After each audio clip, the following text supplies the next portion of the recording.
Hello everyone, welcome to the YouTube. तो कैसे आप लोग? आज हम लोग बात करने वाले हैं कि अंत के महीनों में जो है मेरी क्या स्ट्रैटेजी रही जो मैंने जो है 95% स्कोर किया। ठीक है, मैं सब बताऊंगा कि मैंने कौन सी बुक यूज़ की, अंत में कौन सी बुक की यूज़ की।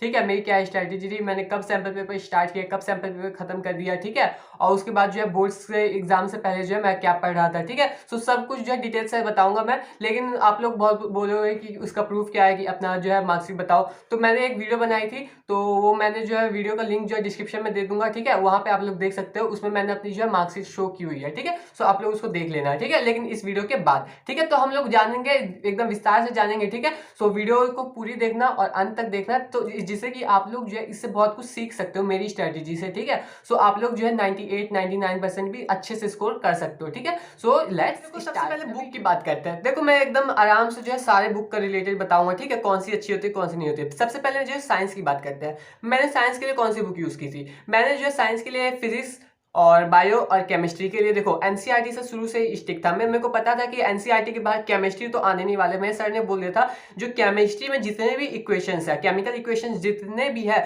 उसको सब याद कर लेना और कोई रेफरेंस बुक यूज मत करना। ठीक है, क्योंकि उसी जो इक्वेशन होती है वहीं से जो है हर साल क्वेश्चन आते हैं। तो इस 2020 का पेपर कोई अलग होने वाला नहीं था, उसमें भी तो वही क्वेश्चन आते हैं। ठीक है, वही इक्वेशन से आते हैं, इसलिए मैं उन इक्वेशन से स्टिक था केमिस्ट्री के लिए। और केमिस्ट्री बिल्कुल जो है मैंने एनसीईआरटी रखी, फिजिक्स भी एनसीईआरटी रखी और बायो भी एनसीईआरटी रखी। लेकिन मेरे को पता था कि थोड़े जो आउट ऑफ द सिलेबस भी क्वेश्चन आ सकते हैं, मतलब syllabus out of the syllabus नहीं, मतलब कुछ नए क्वेश्चन भी आ सकता है। ठीक है, तो मेरे को क्वेश्चन प्रैक्टिस करना बहुत जरूरी था साइंस के लिए। ठीक है, तो मैंने साइंस के लिए क्वेश्चन प्रैक्टिस कहाँ से की ये मैं बताता हूँ। तो मैं साइंस के लिए जो सबसे पहले मैंने अगस्त में या फिर सितंबर तक जो है सितंबर के स्टार्टिंग तक जो मैंने क्वेश्चन बैंक खरीद लिया था। ठीक है, मैंने क्वेश्चन बैंक इसलिए खरीद लिया था ताकि मैं एनसीईआरटी पढूं, उससे रिलेटेड क्वेश्चन पढूं और जो मेरे टॉपिक वहीं पे जो खत्म हो जाए, दोबारा मुझको उसको पढ़ने की जरूरत ना पड़े, बस लास्ट में जो एक बार रिवाइज कर लूं। तो इसलिए मैंने एनसीईआरटी का टॉपिक पढ़ा था, उससे रिलेटेड जितने भी क्वेश्चन आए उसको देख लेता था, याद कर लेता था। ठीक है, पता है मेरे को ज्यादा टाइम नहीं मिलता था, इसलिए जो है थोड़ा जो है कम भी चलता था, मतलब कि एक बार जो देख जरूर लेता था मैं। ठीक है, जो पढ़ा उससे देख लेता था। ठीक है, और जिससे जो है मेरे को याद होता चला गया और मेरे अंत में जो ज्यादा बर्डन नहीं हुआ। इनफैक्ट जो है साइंस ही जो है मेरा सबसे स्ट्रॉन्ग सब्जेक्ट हो गया, जिसमें मेरे जो है हाईएस्ट मार्क्स आए थे, 98 मार्क्स आए थे। ठीक है, और उसके बाद जो है आप लोग को बिल्कुल जो है केमिस्ट्री के अलावा कुछ भी बुक यूज नहीं करनी है। मैं कहता हूँ अगर आप लोग जो है क्वेश्चन बैंक कर लोगे, एनसीईआरटी कर लोगे, और उसके बाद जो है अगर किसी किसी को जो है एनसीईआरटी समझ में नहीं आती है ना, या फिर आप मतलब मेरे टीचर्स जो थे बहुत ही सपोर्टिव थे। ठीक है, उनसे कुछ भी पूछ सकते थे। लेकिन हो सकता है किसी का स्कूल अभी बंद होगा, आप लोग टीचर के पास जा नहीं सकते होगे, तो आप लोग जो एक एसचेन नाम की बुक आती है उसको भी आप लोग जो यूज कर सकते हो क्लास 10 के लिए, reference book as a reference book use कर सकते हो। ठीक है, सो आप लोग जो उसको यूज कर लेना। अगर आप लोग को जो है टीचर उतने हेल्पफुल नहीं है या फिर स्कूल नहीं जा पाते हो, तो आप लोग जो एसचेन यूज कर लेना। ठीक है, और उसके बाद जो आप लोग लास्ट में जो है एक सैंपल पेपर खरीद लेना, कोई सा भी सैंपल पेपर खरीद सकते हो। ठीक है, मैंने एक वीडियो भी बनाई थी जिसमें मैंने बताया था कि कौन सा आप लोग खरीदोगे ज्यादा बेटर रहेगा। नहीं देखिए तो उसका भी लिंक जो है नीचे दे दूंगा। ठीक है, वहां से भी देख लेना। और उसके बाद जो साइंस के लिए बस इतना ही इनफ रहेगा। आप लोगों ने प्रीवियस ईयर क्वेश्चन कर लिया, एनसीईआरटी पढ़ लिए, एक रेफरेंस बुक यूज करना तो वो भी कर लेना, ज्यादा जरूरी नहीं है। ठीक है, और उसके बाद जो आप लोगों ने सैंपल पेपर सॉल्व कर दिया, जस्ट इनफ है।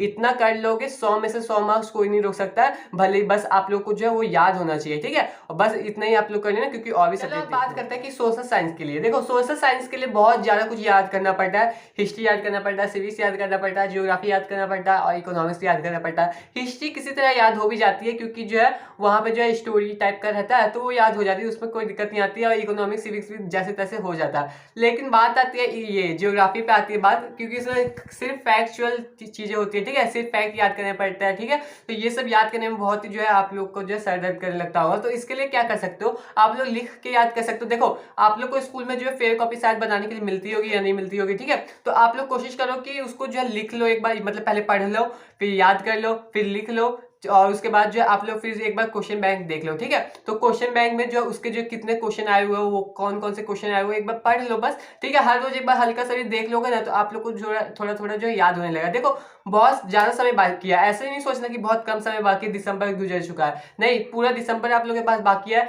पूरा जनवरी बाकी है, उसके बाद फरवरी भी बाकी है। ठीक है, हो सकता है कि मार्च के एंड में एग्जाम हो जाए। ठीक है, अभी कुछ कह नहीं सकते, एग्जाम डेट आई नहीं है। सो आप लोग एकदम आराम से स्टडी करो, कुछ छोड़ना नहीं है। ठीक है, और रही बात, अगर अभी आप अब एकदम जीरो से स्टार्ट कर रहे हो ना, एकदम अभी अभी स्टार्ट कर रहे हो, तो आप लोग क्या कर सकते हो, अभी एनसीईआरटी से स्ट्रिक्ट रहना, क्वेश्चन बैंक देखना नहीं, सिर्फ पढ़ लो एक बार। और उसके बाद जैसे जैसे सिलेबस आप लोग को थोड़ा कॉन्फिडेंस आने लगेगा, देखो 10 10-15 दिन सिर्फ पढ़ोगे ना तो आप लोग अंदर से कॉन्फिडेंस आएगा, नहीं यार सिलेबस खत्म हो रहा है, ठीक है। सो तब आप लोग जो क्वेश्चन बैंक को जो है ट्राई कर सकते हो, ठीक है। और रही बात की कहाँ से लेना है, अगर नहीं लिए हो तो कोई बात नहीं है, मैं जो क्वेश्चन बैंक प्रोवाइड कर ही देता हूँ। चैप्टर का नाम बस आप लोग कमेंट कर देना और उसके जो है क्वेश्चन बैंक आपको उस चैप्टर से जितने भी क्वेश्चन आए हुए हैं सब आप लोग को जो मैं अगले दिन जो है वीडियो बना के डाल दूंगा, ठीक है।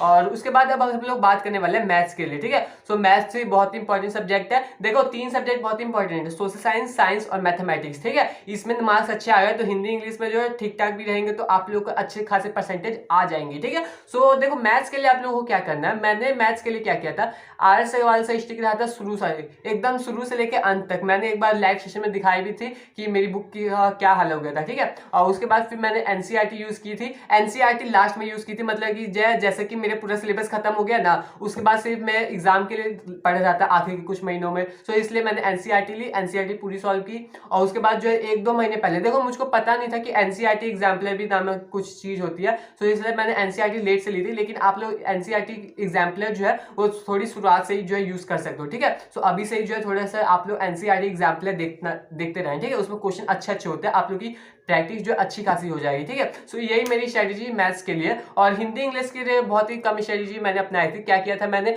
सारे चैप्टर्स की स्टोरी मुझको पता थी, मतलब पता क्या थी, मैंने जो है याद कर पढ़ ली थी, एक बार पढ़ी भी नहीं थी वो भी मैंने वीडियो लेक्चर ही देख लिया था, और स्कूल में जो पढ़ाई होती थी उसी मैंने अच्छे से सुना था, ठीक है। तो इसलिए जो स्कूल के लेक्चर बहुत ही इंपॉर्टेंट होता है, आप लोग जो सुनोगे थोड़ा याद होते जाएगा, ठीक है। और उसके बाद जो मैंने हिंदी के लिए एक क्वेश्चन बैंक लिया था, ठीक है। उस क्वेश्चन बैंक से सारे क्वेश्चन जो एक बार याद कर लिए थे मैंने, मतलब सारे क्वेश्चन नहीं, जो एक दूसरे से जो अलग अलग क्वेश्चन है, मान लो कि जो एक ही टॉपिक से जो 2-4 क्वेश्चन आए हुए हैं किसी साल, बस उसी को घुमा के आ गया है तो उसको छोड़ देता था। और उसके बाद लेकिन लगभग सारे क्वेश्चन जो मैंने हिंदी के याद कर लिए थे, ठीक है। और उसके बाद जो है इंग्लिश के लिए जो है मैंने क्या किया था, इंग्लिश के लिए जो है आप लोग देखो मैंने बस एक एग्जाम आइडिया खरीद ली थी, उसके ग्रामर पोर्शन जितने भी थे सब उससे प्रैक्टिस कर ली थी, और क्वेश्चन आंसर जो है कुछ पढ़ लिए थे, ठीक है। और फिर मेरा हिंदी इंग्लिश इसी में निकल गया था, ठीक है। और मेरे जो अच्छे खासे इसमें मार्क्स आ गए थे, 96 मार्क्स हिंदी में आए थे, ठीक है। और उसके बाद ऐसे ही आप लोग जो पढ़ सकते हो, आप लोग को जो एनसीईआरटी से स्टिक रहना, क्वेश्चन बैंक से स्टिक रहना। और उसके बाद देखो सैंपल पेपर मैंने कब स्टार्ट किया था, मेरा सिलेबस लगभग जनवरी में खत्म हुआ था,